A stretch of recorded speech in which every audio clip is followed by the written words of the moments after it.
दोस्तों, स्वागत है आपका हमारे यूट्यूब चैनल पर। तो देखिए, पूरा का पूरा साइंस हम लोग कवर करेंगे इस वीडियो के दौरान। वीडियो स्टार्ट करने से पहले आप लोगों से एक बात कहूँगा, जो लोग नए हैं तो प्लीज़ चैनल को ज़रूर सब्सक्राइब कर लें। चलिए शुरू करते हैं आज का वीडियो को शुरू से लेकर लास्ट तक ज़रूर देखिएगा, क्योंकि इसमें से आपके करीब 4 से 5 क्वेश्चन आपके यूपी पुलिस कांस्टेबल एग्ज़ाम में आ सकते हैं। तो पहला क्वेश्चन आज के सेशन में है, मूल मात्रकों की संख्या कितनी होती है? तो ऑप्शन बी आपका राइट आंसर बनेगा, टोटल 7 होती है। अगला है, विद्युत धारा का मात्रक क्या है? विद्युत धारा का मात्रक होता है ऑप्शन सी, एम्पियर होता है। अगला, एक अश्व शक्ति हॉर्स पावर में कितने वाट होते हैं? तो ऑप्शन ए 746 वाट होते हैं। अगला, निम्नलिखित में से कौन सा तथ्य असुमेलित है? गलत वाला बताना, एक में राशि है और दूसरे में मात्रक। तो इसके लिए राइट आंसर बनेगा ऑप्शन डी। बाकी के 3 सही हैं, जैसे कि विद्युत आवेश का मात्रक होता है कूलाम, विभवांतर का मात्रक वोल्ट और तरंग दैर्ध्य का होता है एंगस्ट्रॉम। अगला, एक प्रकाश वर्ष का मात्रक कितना होता है? Option A 9.46 into 10⁻15 metre. अगला, एक बैरल में कितने लीटर होते हैं? तो ऑप्शन बी 159 लीटर। अगला, निम्नलिखित में से कौन सी सदिश राशि नहीं है? सदिश राशि नहीं है तो ऑप्शन डी द्रव्यमान। बाकी के 3 हैं बल, विस्थापन और वेग, क्योंकि इन तीनों में डायरेक्शन का बोध आपका होता है। अगला है, निम्नलिखित में से कौन सी अदिश राशि नहीं है? 4 ऑप्शन है, इसमें से हो जाएगा आवेग, इम्पल्स। बाकी के 3 अदिश राशियां हैं दूरी, चाल और आयतन। अगला है, न्यूटन का कौन सा नियम जड़त्व का नियम कहा जाता है? ऑप्शन सी, न्यूटन का प्रथम नियम जो है वो उसे जड़त्व का नियम कहते हैं। अगला, रॉकेट का आगे बढ़ना संवेग संरक्षण के सिद्धांत पर आधारित है। यह सिद्धांत किस नियम का अनुसरण करता है? तो ऑप्शन ए न्यूटन का तृतीय नियम का अनुसरण करता है। अगला है, कपड़े धोने की मशीन व दूध से मक्खन निकालने की मशीन किस बल पर कार्य करती है? ऑप्शन बी अपकेंद्रीय बल। अगला है, चंद्रमा के गुरुत्वीय त्वरण का मान पृथ्वी पर स्मॉल जी के मान का कौन सा भाग होता है? ऑप्शन सी 1/6वां भाग। अगला है, वेग परिवर्तन की दर को क्या कहा जाता है? ऑप्शन बी त्वरण कहा जाता है, एसिलरेशन। अगला है, पृथ्वी का पलायन वेग कितना है? पृथ्वी का पलायन वेग होता है ऑप्शन बी 11.2 किलोमीटर प्रति सेकेंड। इंपॉर्टेंट क्वेश्चन है, तैयार कर लेना। एक और मोस्ट इम्पॉर्टेंट, लालटेन एवं लैंप की बत्ती में तेल का चढ़ना किस नियम का उदाहरण है? तो ऑप्शन डी केसिकत्व का नियम। अगला, हाइड्रोलिक ब्रेक किस सिद्धांत पर कार्य करता है? तो ऑप्शन ए पास्कल का नियम। नेक्स्ट है, निम्नलिखित में से कौन सा तथ्य आर्किमिडीज के नियम का अनुसरण नहीं करता है? तो ऑप्शन डी सीटी स्कैन। बाकी के 3 करते हैं, लोहे के जहाज का पानी पर तैरना, यह आर्किमिडीज के नियम का अनुसरण करता है। जीवन रक्षक पेटी भी और पनडुब्बी भी करती है। अगला है, वायु दाब मापी या बैरोमीटर की रीडिंग का अचानक नीचे गिरना किस घटना का संकेत देता है? तो ऑप्शन बी तूफानी मौसम का संकेत देता है। अगला है, ध्वनि किस प्रकार की तरंग होती है? तो ऑप्शन डी अनुदैर्ध्य किरणें होती हैं। अगला, सुमेलित तथ्यों को पहचानो। तो इसमें से आपको गलत वाला बताना है। एक में तरंगे हैं, दूसरे में खोजकर्ता। तो इसमें से हो जाएगा ऑप्शन डी गलत हो जाएगा। बाकी के 3 सही हैं, जैसे कि गामा किरण की खोज की थी बैकुरल, एक्स किरण की खोज की थी विलियम रॉन्टजन ने और रेडियो तरंग की खोज की मार्कोनी। अगला, एमसीबी का पूर्ण रूपांतरित नाम क्या है? तो option B miniature circuit breaker. अगला है घरों में विद्युत सप्लाई हेतु किस धारा का संचरण किया जाता है? तो ऑप्शन ए प्रत्यावर्ती धारा एसी करंट का संचरण किया जाता है। अगला है ट्रांसफार्मर किस नियम पर आधारित क्रिया करता है? तो ऑप्शन सी विद्युत चुंबकीय प्रेरण के सिद्धांत। अगला है निकट दृष्टि दोष को दूर करने के लिए किस लेंस का उपयोग किया जाता है? तो ऑप्शन ए अवतल लेंस का उपयोग किया जाता है। अगला हमारी आंखें किस लेंस की भांति कार्य करती हैं? तो ऑप्शन बी उत्तल लेंस की भांति कार्य करती हैं। अगला है किसी भी व्यक्ति को अपना पूर्ण प्रतिबिंब देखने हेतु कितने बड़े दर्पण की आवश्यकता होती है? तो ऑप्शन बी व्यक्ति की लंबाई का आधा। अगला है पूर्ण आंतरिक परावर्तन का उदाहरण नहीं है। तो ऑप्शन डी तारों का टिमटिमाना। बाकी के तीन है जैसे कि प्रकाश तंतु, हीरो का चमकना और मरीचिका की घटना, ये सभी हैं पूर्ण आंतरिक परावर्तन के उदाहरण। अगला अपवर्तन के नियम का उदाहरण नहीं है। तो पहला है श्यामपट्ट का काला दिखाई देना, ये नहीं है। बाकी के तीन सही हैं। तारों का टिमटिमाना, पानी की गहराई कम लगना, पानी में छड़ी का तिरछा दिखाई देना, ये तीनों हैं अपवर्तन के नियम के उदाहरण। अगला है प्राथमिक रंग कौन कौन से हैं? तो ऑप्शन बी आपका राइट आंसर होगा, नीला, हरा और लाल।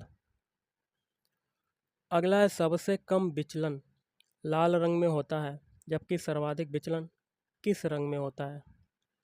तो ऑप्शन सी बैगनी रंग में होता है। अगला है प्रकाश का विभिन्न रंगों में विभाजन की प्रक्रिया को क्या कहा जाता है? तो ऑप्शन सी विक्षेपण कहा जाता है।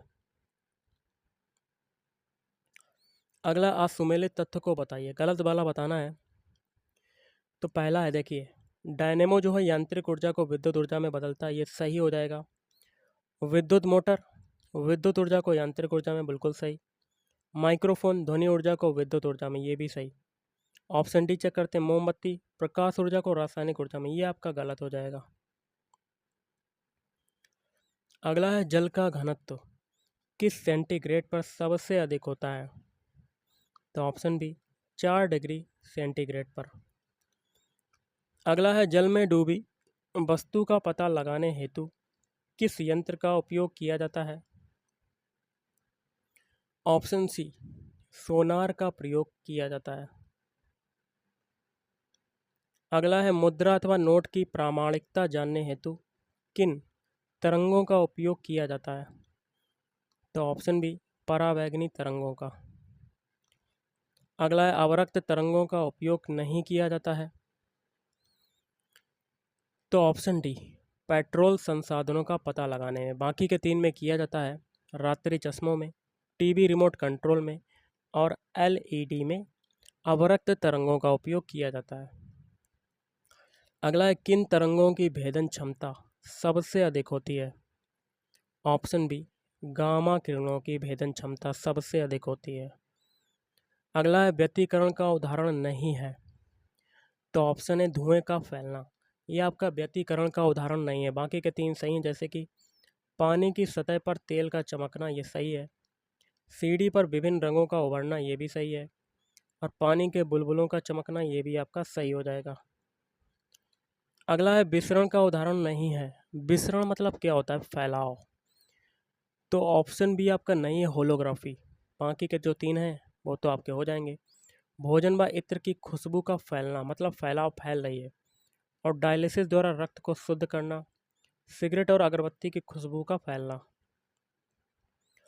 अगला है प्रत्यावर्ती धारा जिसको कहते हैं एसी करंट को दिष्ट धारा मतलब डीसी में परिवर्तित करने वाली युक्ति का नाम क्या है? इंपॉर्टेंट क्वेश्चन है, सरल सा भी है। तो ऑप्शन है रेक्टिफायर। अगला है विद्युत की सर्वोत्तम सुचालक कौन सी धातु को माना जाता है? ऑप्शन डी सिल्वर, एजी को माना जाता है। अगला है विद्युत बल्ब में किस धातु का तंतु या फिलामेंट प्रयोग किया जाता है? तो इस क्वेश्चन का राइट आंसर बनेगा ऑप्शन सी टंगस्टन धातु का प्रयोग किया जाता है। सभी क्वेश्चन को ध्यान से पढ़िएगा और रट लीजिएगा। अगला देख लेते हैं क्वेश्चन क्या कहता है आपका। घरों में लगे पंखे, बल्ब आदि लगे होते हैं, कौन से क्रम में लगे होते हैं? ऑप्शन सी, समानांतर क्रम में लगे होते हैं। अब रसायन विज्ञान के क्वेश्चन देख लेते हैं। तो एक क्वेश्चन मैं आपसे पूछ रहा हूँ, कमेंट बॉक्स में कमेंट करके बताइएगा, आधुनिक रसायन विज्ञान का जनक किसे कहा जाता है? कमेंट बॉक्स में आप कमेंट करके बताइएगा। ओके। अगला है, परमाणु के नाभिक में प्रोटॉन और न्यूट्रॉन होते हैं। परमाणु नाभिक के चारों ओर कौन चक्कर लगाता है? तो ऑप्शन ए, इलेक्ट्रॉन चक्कर लगाते हैं। अगला है, रासायनिक परिवर्तन का उदाहरण नहीं है। पहला देखते हैं, दूध का स्कंदन, ये तो है रासायनिक परिवर्तन का उदाहरण। लोहे में जंग लगना, ये भी है। दूध से दही बनना, ये भी है। लेकिन ऑप्शन डी नहीं है, पानी का चीनी में घुलना, ये रासायनिक परिवर्तन का उदाहरण नहीं है। अगला है, निम्नलिखित में से कौन सी विधि खाद्य सामग्री संरक्षण को प्रोत्साहन देती है? तो ऑप्शन सी, पाश्चुरीकरण। अगला है, कौन सी धातु सामान्य ताप पर द्रव अवस्था में पाई जाती है? बहुत ही सिंपल सा क्वेश्चन है। तो ऑप्शन डी, पारा, Hg, जिसको कहते हैं मरकरी। अगला है, निम्नलिखित में से कौन सी धातु नहीं है, मेटल नहीं है? लोहा आपकी धातु है, पोटेशियम भी है, सोडियम भी है, लेकिन कार्बन आपकी क्या है? एक गैस है। अगला है, अर्धचालक तत्वों को बताइए। सभी ने पढ़ा होगा इंटर में। तो ऑप्शन सी, ए और बी दोनों, सिलिकॉन भी है और जर्मेनियम भी है। अगला है, वायु क्या है? वायु जो है, ऑप्शन बी आपका राइट आंसर हो जाएगा, मिश्रण है गैसों का। अगला, निम्नलिखित में से कौन हाइड्रोजन का समस्थानिक नहीं है? तो ऑप्शन ए, नाइट्रिक ऑक्साइड। बाकी के तीन है, प्रोटियम, ट्रीटियम और ड्यूटेरियम। अगला है, किस प्रकार का जल अन्य की अपेक्षा शुद्ध होता है? तो वर्षा का जो जल होता है वो सबसे ज़्यादा शुद्ध होता है। अगला, किसे भविष्य का ईंधन कहा जाता है? बहुत ही सरल सा क्वेश्चन है। तो ऑप्शन सी, हाइड्रोजन को भविष्य का ईंधन कहा जाता है। अगला, स्कंदन द्वारा जल को शुद्ध करने के लिए किस पदार्थ का प्रयोग किया जाता है? तो ऑप्शन सी, फिटकरी का प्रयोग करते हैं, फिटकरी। अगला, ठोस पदार्थ का सीधे गैसीय अवस्था में परिवर्तन को क्या कहते हैं? तो ऑप्शन सी, ऊर्ध्वपातन कहते हैं। अगला है, मूर्तियों के निर्माण में किस तत्व का प्रयोग किया जाता है? तो option B, plaster of Paris, POP का प्रयोग किया जाता है। अगला, ऐसे तत्व जिनकी परमाणु संख्या समान एवं परमाणु भार भिन्न भिन्न होते हैं क्या कहलाते हैं? तो ऑप्शन डी, समस्थानिक कहलाते हैं। अगला है, जो लोहे पर जंग लगने से इसके भार पर क्या प्रभाव पड़ता है? लोहे में अगर जंग लगती है तो भार में वृद्धि हो जाती है। तो option A is right answer. अगला, किस विधि से पेट्रोल प्राप्त किया जाता है? तो आसवन विधि के द्वारा पेट्रोल प्राप्त किया जाता है। अगला है, जंग रहित लोहा बनाने में किस धातु का प्रयोग किया जाता है? तो ऑप्शन सी, क्रोमियम का प्रयोग किया जाता है। अगला, हिरोशिमा एवं नागासाकी पर गिराए गए परमाणु बम में कौन सा तत्व प्रयोग किया गया था? तो ऑप्शन ए, प्लूटोनियम का प्रयोग किया गया था। अगला, रेफ्रिजरेटर एवं एयर कंडीशनरों में किसका प्रयोग शीतलक के रूप में किया जाता है? तो ऑप्शन बी, फ्रियोन। अगला, फोटोग्राफी में किस तत्व का प्रयोग किया जाता है?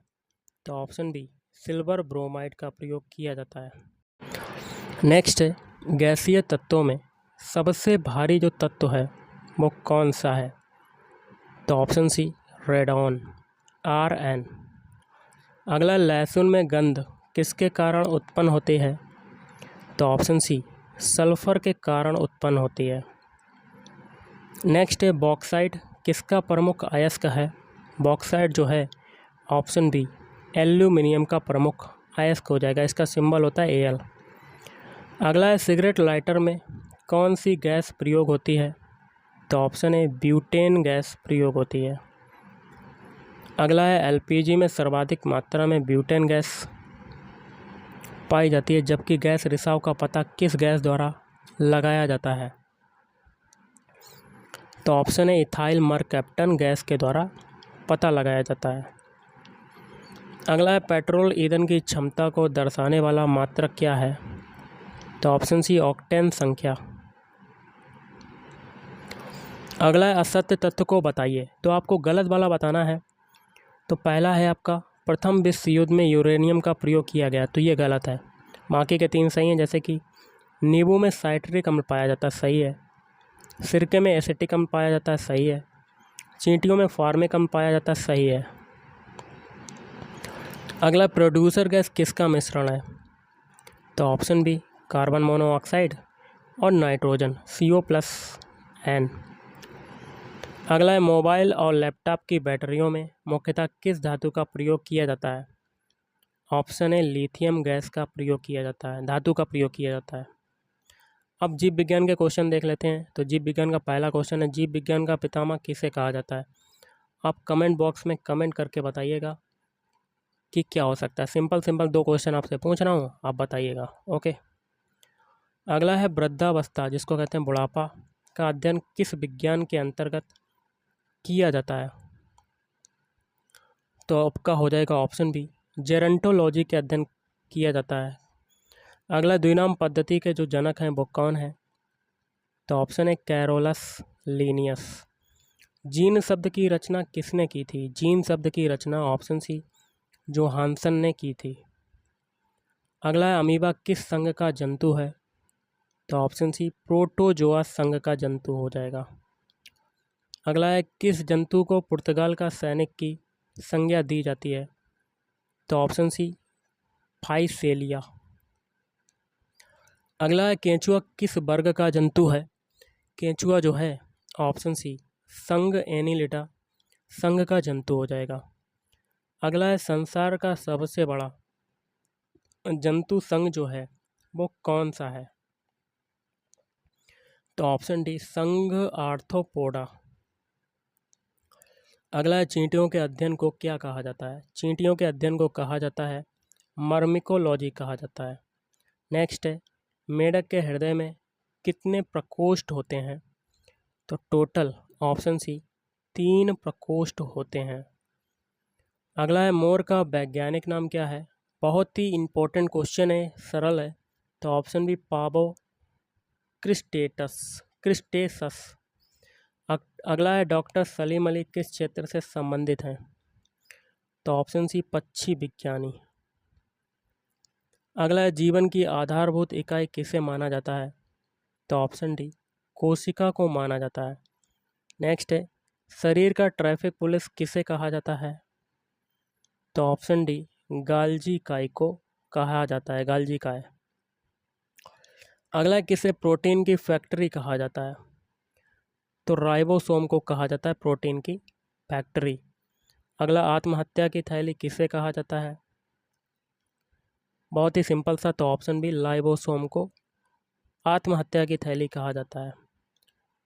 अगला है पौधे का हरा रंग किस तत्व की उपस्थिति के कारण होता है। तो ऑप्शन सी मैग्नीशियम Mg। अगला है ग्रेगर जॉन मेंडल ने किस पौधे के आधार पर जीवों की वंशागति का नियम दिया। तो ऑप्शन बी मटर के पौधे पर। अगला है आनुवंशिकी रोगों के उपचार की विधि को क्या कहा जाता है। तो ऑप्शन है यूफेनिक्स कहा जाता है। अगला है किस रोग को मस्तिष्क का बुखार कहा जाता है। तो ऑप्शन सी जापानी इंसेफेलाइटिस। अगला है पीलिया रोग से शरीर का कौन सा अंग प्रभावित होता है। तो ऑप्शन बी यकृत। नेक्स्ट है विश्व में HIV एड्स के सर्वाधिक मामले किस देश में पाए जाते हैं। तो ऑप्शन सी दक्षिण अफ्रीका। अगला है सजीव एवं निर्जीव के बीच की कड़ी किसे माना जाता है। तो ऑप्शन बी विषाणु वायरस को माना जाता है। अगला टाइगर मच्छर किसे कहते हैं। तो ऑप्शन बी एडीज मच्छर को टाइगर मच्छर कहा जाता है। अगला एरेनियोलॉजी क्या है? तो ऑप्शन बी, मकड़ियों का अध्ययन किया जाता है एरेनियोलॉजी के अंतर्गत। अगला, रेशम के कीड़े किस वृक्ष पर पलते हैं? तो मलबरी सहतूत के पत्ते पर पलते हैं। अगला है, केंद्रक की खोज जो है वो किस वैज्ञानिक ने की थी? Robert brown. अगला है, काइटनी बही कंकाल वाले जीव कौन से होते हैं? तो ऑप्शन ए, कीट। निम्नलिखित में से कौन परजीवी नहीं है? तो ऑप्शन डी, मक्खी। बाकी के तीन हैं, जूं, किलनी और मच्छर। अगला है, कुछ सूक्ष्म जीवों की सहायता से वायुमंडल में पोषक तत्वों का पुनः चक्रण होता है। इन सूक्ष्म जीवों को क्या कहते हैं? तो ऑप्शन सी, अपघटक कहते हैं। अगला है, निम्न में से कौन सी धातु इटाई इटाई रोग उत्पन्न करती है? तो ऑप्शन ए, कैडमियम, Cd। अगला है, साधारण जुकाम किसके द्वारा उत्पन्न होता है? ऑप्शन ए, वायरस के द्वारा उत्पन्न होता है। अगला है, टाइफाइड का वाहक कौन है? तो ऑप्शन डी, साल्मोनेला टाइफी द्वारा होता है। अगला, वह एकमात्र पक्षी कौन सा है जो पीछे की ओर उड़ता है? तो ऑप्शन सी, गुंजन पक्षी। अगला है, सबसे बड़ा एक कोशिकीय जीव कौन सा है? तो एसिटेबुलेरिया आपका राइट आंसर बन जाएगा। अगला है, रीढ़ की हड्डी वाले प्राणी किस वर्ग के अंतर्गत आते हैं? तो ऑप्शन है, कार्डेटा। निम्नलिखित में से कौन सा ऐसा जीव है जिसमें पादप और जानवर दोनों के लक्षण पाए जाते हैं? तो ऑप्शन है, युगलिना। तिलचट्टा किस वर्ग का है? तो ऑप्शन डी, सर्वाहारी वर्ग का है। सितारा मछली का चलन अंग कौन सा होता है? तो ऑप्शन बी, नालपद। अगला देख लेते हैं, निम्नलिखित में से विशालतम स्तनधारी कौन सा जंतु है? तो ऑप्शन बी, व्हेल। निम्नलिखित में से कौन सा एक अंडज स्तनी है? तो ऑप्शन सी, बतख चोंच, डकबिल्ड प्लेटिपस। निम्नलिखित में से किस कीट के 3 जोड़ी पैर होते हैं? बी और सी, जूके और एपिस के। अगला, निम्नलिखित में से कौन सा जीव कृमि फीता कृमि होता है? तो टीनिया, ऑप्शन सी, टीनिया। अगला है, केंद्रक के अलावा डीएनए और कहाँ पाया जाता है? इंपॉर्टेंट क्वेश्चन है। तो ऑप्शन डी, ए और बी, माइटोकॉन्ड्रिया और लवक में पाया जाता है। अगला है, जीन के भीतर अनुक्रम आधार परिवर्तन क्या कहलाता है? तो ऑप्शन सी, उत्परिवर्तन कहलाता है। अगला, एक पीढ़ी से अगली पीढ़ी को आनुवंशिक जानकारी का अंतरण किसके द्वारा होता है? ऑप्शन बी, डीएनए द्वारा होता है। अगला है, न्यूक्लियोलस इसके अंतर्गत उपस्थित है? तो ऑप्शन सी, केंद्रक। नेक्स्ट है, सबसे बड़ा शावक कौन सा जानवर पैदा करता है? नीली व्हेल। अगला है, निम्नलिखित में से कौन सी मछली है? तो ऑप्शन सी, डॉग फिश। अगला है, सबसे छोटा प्रोकैरियोटिक जीव कौन सा है? तो माइकोप्लाज्मा। कोशिका की खोज का श्रेय किस वैज्ञानिक को जाता है? Robert Hooke. और आज का लास्ट क्वेश्चन है आपका, कोशिका झिल्ली का निर्माण किसके द्वारा होता है? तो ए और बी, प्रोटीन और फास्फोलिपिड के द्वारा। तो गाइस, आज के इस वीडियो में इतना ही। थैंक यू, धन्यवाद।